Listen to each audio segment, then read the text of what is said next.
The legend of the monster continues to grow. Inoue becomes only the second man to be undisputed in multiple weight divisions. Hello guys, welcome back to our channel Winsworld TV. So No Limit Promotion, naglabas na ng official announcement na tuluyan na nga itong umatras si Sam Goodman sa kanilang laban ni current undisputed and 4 World Division Champion Naoya Inoue aka the Japanese Monster.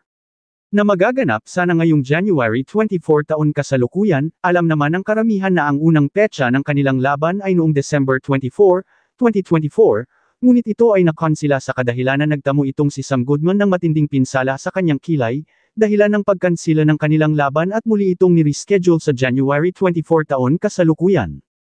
Ang dahilan ng kanyang pag-atras ay muli itong nagtamo ng pinsala sa kilay dahil daw umano sa kanyang intense sparring training. Malaking kawalan man ang pagkakataon na makasagupan ni Sam Goodman itong si Naoya Inoue, ngunit tuluyan na siyang umatras dahil kapag itinuloy niya ang laban ay tiyak lalala lang ang kanyang sugat na maging dahilan ng kanyang pagkatalo, kaya mas minabuti na ni Sam Goodman na umatras para sa kanyang seguridad. Dahil tuluyan ng umatras si Sam Goodman, dito na kaya magtatagpo ang mga landas ni Naoya Inoue at Murodjon Akhmadaliev. Inoue, почему ты не хочешь со мной драться? Я всегда готов. Здесь правила есть в боксе. Драться я всегда готов. I'm ready. Let's go, Inoue. Okay, Max, over to you. Yeah, the only thing I didn't say about Inoue. Ayon kay Murodjon Akhmadaliev, kung ayaw daw siya labanan ni current undisputed and 4 World Division Champion Naoya Inoue, ay kailangan daw niya ito ipaliwanag, dahil siya daw ay sumusunod sa rules at sundin din dapat ni Naoya Inoue ang rules, bilang mandatory challenger niya ay dapat labanan siya ni Naoya Inoue. You know, if he don't wanna fight to me, he just need to explain, because when I was a champion, I follow the rules, and he should follow the rules as well. You know, I have mandatories. I was fighting with them without any discussion. So I need explanation because I'm here and ready for the fight.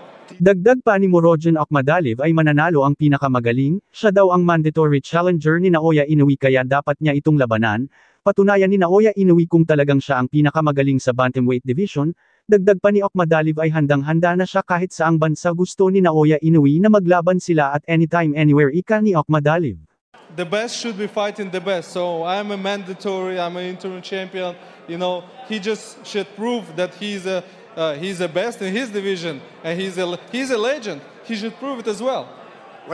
Kaya kailangan sundin at erase pito ni Naoya Inoue ang rules kaya ito labanan, dahil kung hindi ay matatanggalan siya ng titulo kaya tiyak na maglalaban na itong si Murodjon Akhmadaliev kontra Naoya Inoue, pagkatapos matalo ni Naoya Inoue si Sam Goodman.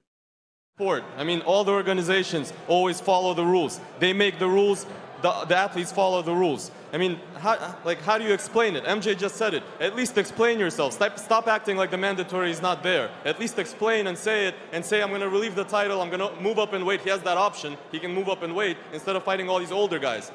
He has to say something. His promoters, his team have to say something to at least respect this champion now. Thank you so much. Oh, it's firmly on. Inoue next. MJ, congratulations. It's my way, I was born impatient. And like a damn Freemason, I'll run this nation. Ay, ay, ay, ay, ay, ay. Vamos arriba, campeón.